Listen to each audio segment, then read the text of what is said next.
প্রিয় দর্শক, আমন্ত্রণ জানাচ্ছি চট্টলা টিভির নিয়মিত আয়োজন ক্যারিয়ার গ্রুমিং প্রোগ্রামে। আজ স্টুডিওতে আমি উপস্থিত আছি ফাতিমা তাসনিম তানহা এবং অতিথি হিসেবে এসেছেন বাংলাদেশ নৌবাহিনীর এক্স লেফটেন্যান্ট এবং নিউ এরা ট্রেনিং সেন্টারের হেড ট্রেনার এবং ম্যানেজিং ডিরেক্টর দেবায়ন চক্রবর্তী। চলুন কথা বলা যাক তার সাথে। কেমন আছেন? জি ভালো, আপনি কেমন আছেন? আমিও ভালো আছি। গত পর্বে আমরা বাংলাদেশ বিমান বাহিনী সম্পর্কে জেনেছি, আজ আমরা বাংলাদেশ নৌবাহিনী সম্পর্কে অনেক কিছু আপনার থেকে জানবো।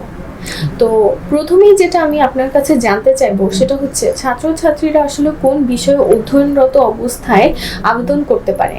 আচ্ছা, বাংলাদেশ নৌবাহিনীর আবেদন প্রক্রিয়ার ক্ষেত্রে ছাত্রছাত্রীরা মূলত তাদের তিনটা ধাপে হচ্ছে কি পরীক্ষাটা দিতে পারে তাদের জীবনের। প্রথম ধাপটা হচ্ছে কি যখন তারা এইচএসসি পাশ করে অথবা এইচএসসি পাশ করার এক বছর আগে, আর দ্বিতীয় ধাপটা হচ্ছে কি তাদের অনার্সের পরে, অ্যান্ড থার্ড যে অপশানটা প্রেজেন্ট থাকে সেটা হচ্ছে গিয়ে তারা যারা ডাক্তার শুধুমাত্র তাদের জন্য। সো যারা যারা এইচএসসির পরে পরীক্ষা দেয় তাদের ক্ষেত্রে যে জিনিসটা মেইনলি ফোকাস করতে হয় সেটা হচ্ছে গিয়ে বাংলাদেশ নৌবাহিনী বা বাংলাদেশ নেভিতে বেসিক্যালি সায়েন্স ছাড়া অন্য কোনো সাবজেক্টের থেকে এইচএসসির টাইমে, তার মানে যখন তাদের বয়স 16 থেকে 21 বছর, এই সময়ের মধ্যে সায়েন্স বাদে অন্য কোনো ব্রাঞ্চের স্টুডেন্টরা পরীক্ষা দিতে পারে না। বাট মাঝে মাঝে খুব রেয়ার কেস এটা দেখা যায় প্রতি 1 বছর 1.5 বছর বা 2 বছরে একবার মাঝে মাঝে কমার্স থেকে নেয়, বাট সেটা খুব কম ক্ষেত্রে কমার্স থেকে নেয়। বাট মোস্টলি সায়েন্সের স্টুডেন্টরাই শুধুমাত্র অ্যাপ্লাই করতে পারে। আর গ্র্যাজুয়েশনের পরে আফটার গ্র্যাজুয়েশন এখানে মাল্টিপল সাবজেক্টের অপশন আছে, অনেক সাবজেক্ট, বিভিন্ন সাবজেক্টের ওরাও এখানে সায়েন্স, কমার্স, আর্টস বিভিন্ন ব্যাকগ্রাউন্ড থেকে স্টুডেন্টরা অ্যাপ্লাই করতে পারে। আচ্ছা, যারা সায়েন্স থেকে অ্যাপ্লাই করে তাদের সিলেবাস ক্রাইটেরিয়াটা কেমন হয়? আচ্ছা, তো মেইনলি ওর আবেদন করতে গেলে ফার্স্ট অফ অল হচ্ছে কি তাদের এটা মেক শিওর করতে হয় যে তাদের এসএসসি এবং এইচএসসি পরীক্ষায় মিনিমাম জিপিএ 4.5 আছে। অ্যান্ড এটা এনশিওর করার পরে সেই সাথে ইন অ্যাডিশন এটাও মেক শিওর করতে হয় যে তাদের ম্যাথ এবং ফিজিক্স এই দুইটা সাবজেক্টে আলাদা আলাদাভাবে এ আছে, তার মানে জিপিএ 4 আছে ওই সাবজেক্টটাতে। অ্যান্ড এটা এনশিওর করার পরে দেখা যায় যে সে অ্যাপ্লাই করার জন্য এলিজিবল হয় এবং তার যে পরীক্ষাটা আছে সেই পরীক্ষাতে তাদের 3টা সাবজেক্টের উপর এক্সাম দিতে হয়। এই 3টা সাবজেক্টের একটি হচ্ছে আইকিউ, একটি হচ্ছে ইংলিশ এবং আরেকটি হচ্ছে জেনারেল নলেজ।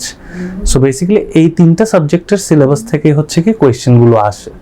আর কমার্স থেকে যারা আবেদন করে তাদের সিলেবাসটা কেমন হয়? তাদের সিলেবাসও সেম। অ্যাকচুয়ালি এক্সামের মধ্যে সায়েন্স আর কমার্সের মধ্যে কোনো তফাৎ থাকে না, কারণ basically IQ, English, general knowledge এই 3টাই হচ্ছে কি কমন সাবজেক্ট, যে কারণে আলাদা কোনো কোয়েশ্চেনে কোনো তফাৎ থাকে না। ক্যান্ডিডেট সুযোগ পাওয়ার পর কি কি সুবিধা পেতে পারে? এটা নেভিতে অনেক সুবিধা আছে ওদের। যেমন প্রথমত আমি যদি বলি যে তাদের যে একদম বেসিক নিডগুলো, যে আমরা বেসিক নিড বলতে পারি খাদ্য, বস্ত্র, বাসস্থান, শিক্ষা, চিকিৎসা, এই 5টা বেসিক নিড তাদের ফুলফিল হচ্ছে, এগুলো সব গভর্নমেন্ট টেক কেয়ার করবে। এরপর নেভিতে ব্রাঞ্চের কিছু ব্যাপার আছে। সো যেই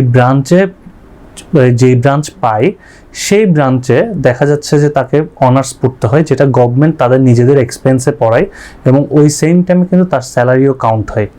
সো মেইনলি হচ্ছে কি দেখা যাচ্ছে Bangladesh university for professionals, military institute of science and technology এবং কিছু ক্ষেত্রে খুবই ভালো ক্যান্ডিডেটদেরকে বুয়েটও ইভেন্ট পাঠানো হয় নেভি থেকে পড়ার জন্য।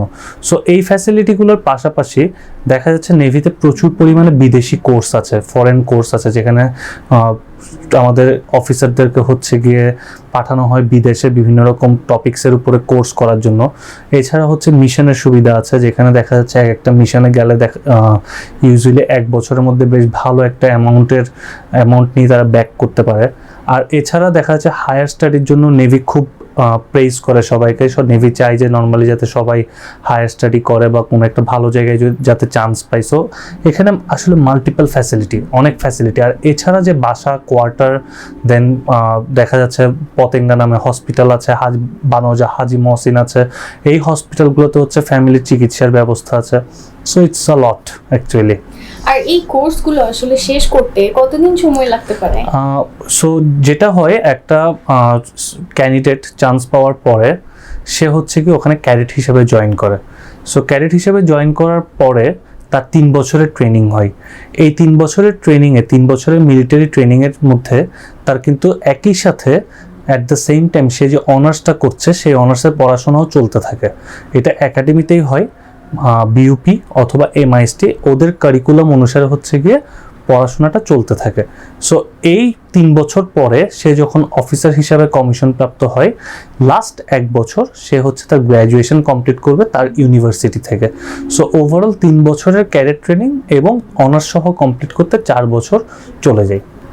এখানে সুনির্দিষ্ট কি কোনো সিট আছে এবং প্রতি বছর আসলে কতজনকে নেওয়া হয়?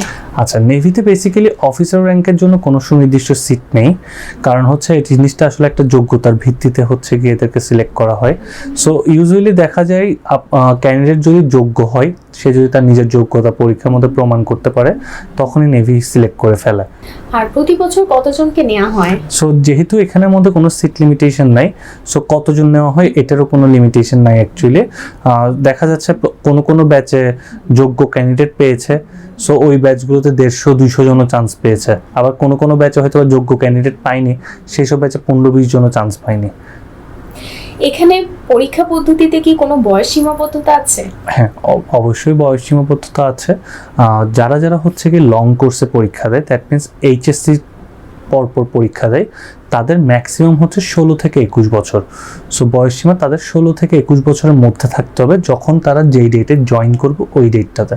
অ্যান্ড যারা অনার্স পাস করে হচ্ছে পরীক্ষা দিবে, তাদের জন্য বয়স সীমাটা ডিফারেন্ট, তাদের জন্য ম্যাক্সিমাম 28 বছর পর্যন্ত অ্যালাউ করা হয়। নেভিতে যারা রিক্রুট হয় তারা যে পোস্টগুলো পাচ্ছে, তো বিভিন্ন পোস্টের সবাই কি জাহাজে ডিউটি করতে পারে? হ্যাঁ, মোস্টলি বেসিক্যালি নেভিতে কিছু ব্রাঞ্চের ভাগ আছে।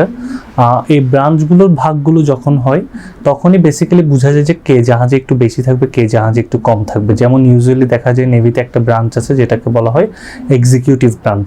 সো ইউজুয়ালি এক্সিকিউটিভ ব্রাঞ্চের অফিসারদের জাহাজে একটু কাজ বেশি থাকে, আদার্স অন্য ব্রাঞ্চগুলোর কাজ কম্পারেটিভলি কম থাকে। বাট জাহাজ চালানোর যে দায়িত্বটা, এই জাহাজ চালানোর দায়িত্বটা বেসিক্যালি এক্সিকিউটিভ ব্রাঞ্চের অফিসারদের উপরই থাকে। তাহলে কোন ব্রাঞ্চের কি কি কাজ থাকে? নেভিতে বেসিক্যালি কোর ব্রাঞ্চ আছে 4টা। এই 4টা ব্রাঞ্চের নাম হচ্ছে executive branch, engineering branch, electrical branch and supply branch.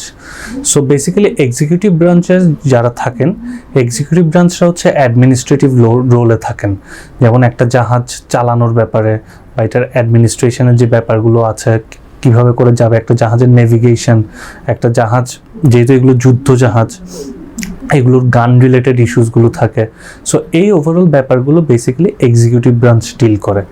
আর এরপর আসে হচ্ছে ইঞ্জিনিয়ারিং ব্রাঞ্চ। যেহেতু জাহাজে প্রচুর পরিমাণ মেশিনারিজ থাকে, সো এখানে ইঞ্জিনিয়ারিং এবং ইলেকট্রিক্যাল ব্রাঞ্চের কাজ থাকে। বেসিক্যালি ওয়ারিং রিলেটেড কাজগুলো হচ্ছে কি সব ইলেকট্রিক্যাল ব্রাঞ্চ থেকে, এবং ইঞ্জিন রিলেটেড কাজগুলো বেসিক্যালি ইঞ্জিনিয়ারিং ব্রাঞ্চ থেকে। আর এছাড়া আরেকটা খুব ভাইটাল ব্রাঞ্চ হচ্ছে supply branch. So supply branch হচ্ছে কি একটা জাহাজ, যেমন লেটসে একটা জাহাজ সিতে যখন চলে যায় 7 দিন, 10 দিন, 15 দিনের জন্য সিতে যাচ্ছে, তো এখানে দেখা যাচ্ছে 100-150 মানুষ 7 দিনের জন্য সিতে যাচ্ছে। তাদের অনেক রসদের ব্যবস্থা করতে হবে, তাদের বিভিন্ন রকমের ফ্যাসিলিটিগুলো দেখতে হবে। আর এছাড়া যারা বেজে পোস্টিং আছে, সো তাদের ফ্যামিলির দেখাশোনা করার ব্যাপার আছে, তাদের নিজেদের দেখাশোনা করার ব্যাপার আছে। তো তাদের অবর্তমান তাদের ফ্যামিলির কী হবে এই ব্যাপারগুলো আছে। তারপরে বেতনাদির বিষয় আছে বা আদার্স বিভিন্ন রকম ফ্যাসিলিটি যেগুলো, এই সবগুলো জিনিস হচ্ছে সাপ্লাই ব্রাঞ্চের অফিসাররা ডিল করেন। আর এছাড়া আরেকটা ব্রাঞ্চ আছে, সেটা হচ্ছে লিগ্যাল ব্রাঞ্চ। সো বেসিক্যালি লয়াররা হচ্ছে গিয়ে লিগ্যাল ব্রাঞ্চটাতে যান। এটা ইউজুয়ালি লং কোর্সের ক্যান্ডিডেটরা এটাতে যেতে পারে না। এটাতে আফটার অনার্স, তার মানে এলএলবি অথবা এলএলএম কমপ্লিট করার পরেই শুধুমাত্র ক্যান্ডিডেটরা এটাতে আসতে পারে। অ্যান্ড এটার জন্য হচ্ছে কি দেখা যাচ্ছে আমাদের ওখানে নেভিতে যদি কোনো ধরনের প্রশাসনিক কোনো জটিলতা হয়, আইনি কোনো জটিলতা হয়, তখন এই ধরনের বিষয়গুলো বেসিক্যালি লিগ্যাল ব্রাঞ্চের অফিসাররা ডিল করেন। সো বেসিক্যালি এই 5টা ব্রাঞ্চেই হচ্ছে গিয়ে নেভি তাদের সব ধরনের কাজগুলো শেষ করে। কে কোন ব্রাঞ্চ পাচ্ছে এবং কোন ব্রাঞ্চের মধ্যে কি সুবিধার তারতম্য আছে? সুবিধার কোনো তারতম্য নেই। বেসিক্যালি ব্রাঞ্চটা এন্টায়ারলি ডিপেন্ড করে তার পারফরমেন্স, তার চয়েস এবং তাকে তার একাডেমিক ব্যাকগ্রাউন্ডটা কীরকম সেটার উপরে। সো ওভারঅল এই সবগুলোর উপর বেস করে একটা ক্যাডেট একাডেমিতে জয়েন করার পরে একাডেমি থেকে ডিসাইড করা হয় সেই এক্সিকিউটিভ ব্রাঞ্চ পাবে, নাকি ইঞ্জিনিয়ারিং পাবে, নাকি ইলেকট্রিক্যাল পাবে, নাকি সাপ্লাই পাবে।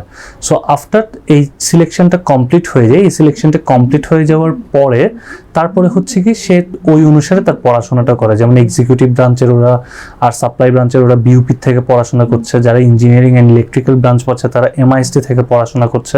সো ওভারঅল দেখা যাচ্ছে এই সিলেকশনটা তাদের সুবিধার মধ্যে কোনো তফাৎ নেই, বাট শুধুমাত্র তাদের কাজের প্যাটার্নের মধ্যে হচ্ছে তফাৎটা। পরীক্ষার জন্য কি কি যোগ্যতার প্রয়োজন হয়? একদম ছোট থেকে যদি শুরু করি, একদম প্রথম দিক থেকে যদি শুরু করি, ফার্স্ট অফ অল যে জিনিসটা লাগে সেটা হচ্ছে শারীরিক যোগ্যতা।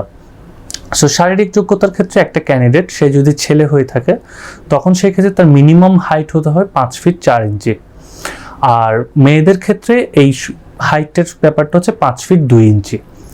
অ্যান্ড এরপর আসে হচ্ছে ওয়েট, মিনিমাম একটা ওয়েটের বিষয় আছে, যেটা হচ্ছে কি নেভির ক্ষেত্রে, নেভিতে ছেলেদের ক্ষেত্রে হচ্ছে 50 কেজি অ্যান্ড মেয়েদের ক্ষেত্রে হচ্ছে 47 কেজি। তার মানে একটা ছেলে তার যদি মিনিমাম হাইট 5 ফিট 4 হয় এবং মিনিমাম ওয়েট যদি 50 কেজি থাকে সে অ্যাপ্লাই করতে পারে, এবং একজন মেয়ে তার যদি মিনিমাম হাইট 5 ফিট 2 হয় এবং তার যদি মিনিমাম ওয়েট যদি 47 কেজি থাকে তখন সেক্ষেত্রে সে অ্যাপ্লাই করতে পারে। আর অ্যাপার্ট ফ্রম ফিজিক্যাল রিকোয়ারমেন্ট আরেকটা ছোট কিছু রিকোয়ারমেন্ট থাকে, যেমন চোখের কালার ব্লাইন্ড বলে এটাকে। সো কেউ যদি কালার ব্লাইন্ড হয়, কোনো রং যদি ঠিক মতো দেখতে না পারে, তখন সেই ক্ষেত্রে সে এলিজিবল হয় না। আর এটা ছাড়া আরও কিছু রুলস রেগুলেশনস আছে নেভিতে অ্যাপ্লাই করার ক্ষেত্রে, যেমন কেউ যদি মামলা প্রাপ্ত হয়, তার যদি সে যখন পরীক্ষা দিচ্ছে এই সময় যদি তার কোনো ফৌজদারি মামলা থাকে তখন সে ওখানে অ্যাপ্লাই করতে পারে না। অথবা সে যদি এর আগে কখনো নেভির কোনো পরীক্ষায় যদি কম্বাইনলি যদি মেডিকেলি আনফিট হয়ে থাকে এবং ওই মেডিকেলি আনফিটটা যদি সে আপিল করার পরেও অ্যাপ্রুভাল না পেয়ে থাকে তখন সেই ক্ষেত্রে সে আর অ্যাপ্লাই করতে পারে না। সো এগুলো হচ্ছে বেসিক্যালি শারীরিক যোগ্যতার ক্ষেত্রে একদম মিনিমাম ব্যাপার।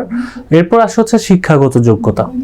সো শিক্ষাগত যোগ্যতার ক্ষেত্রে আমি আগেও বলেছি যে সায়েন্সের স্টুডেন্টরা শুধু অ্যাপ্লাই করতে পারে, ম্যাথ অ্যান্ড ফিজিক্স এই দুইটা এই সাবজেক্টে এ থাকতে হয়, এবং এসএসসি এবং এইচএসসিতে আলাদা আলাদাভাবে জিপিএ 4.5 থাকতে হয়।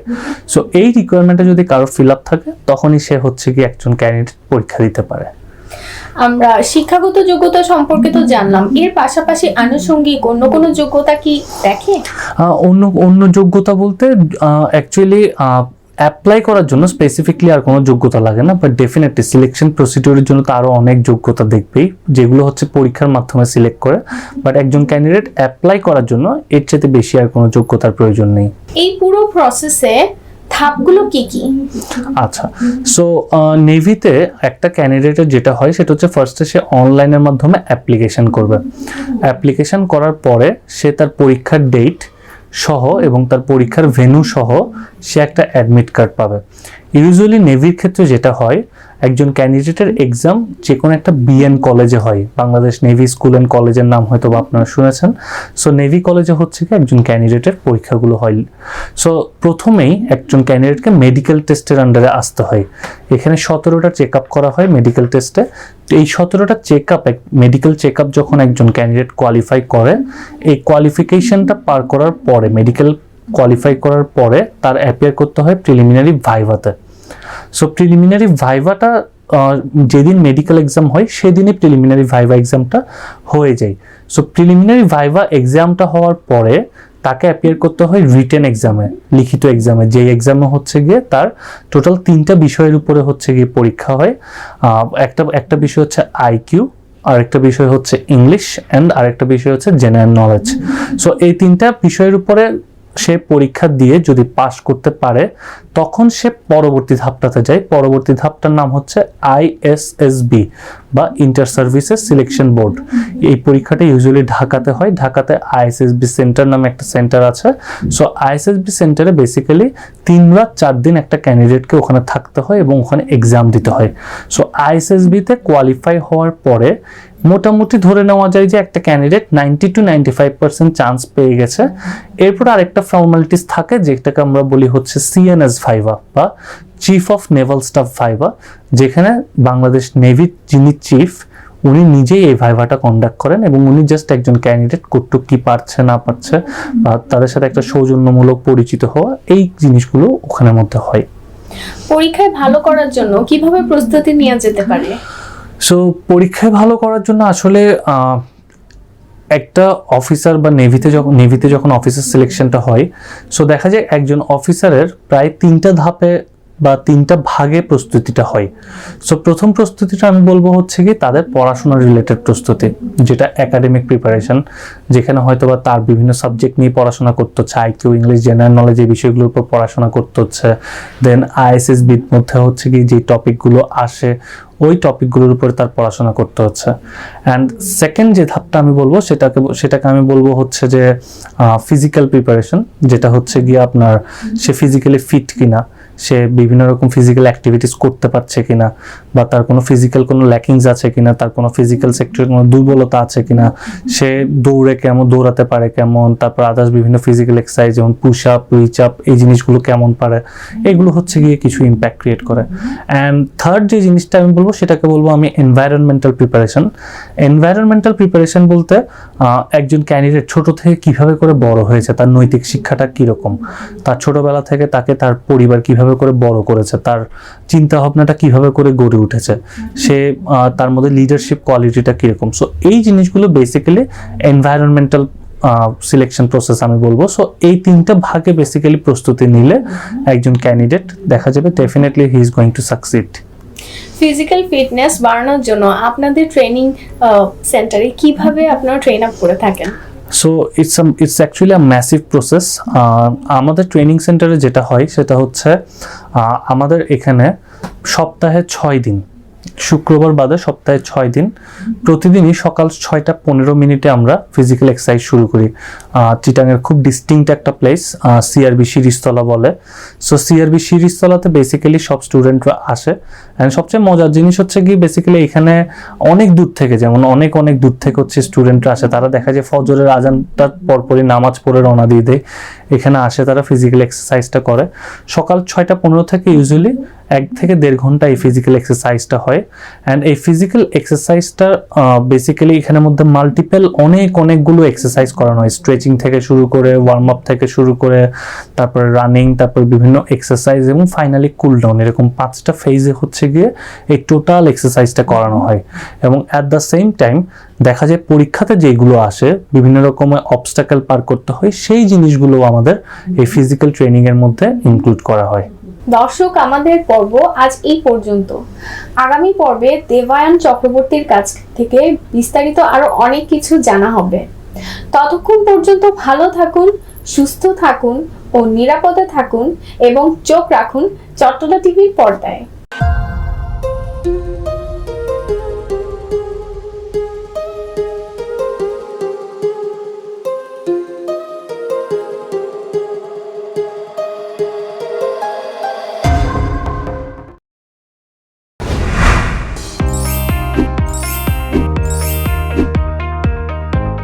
চট্টলা টিভি, ইতিহাস ঐতিহ্যের প্রতিচ্ছবি।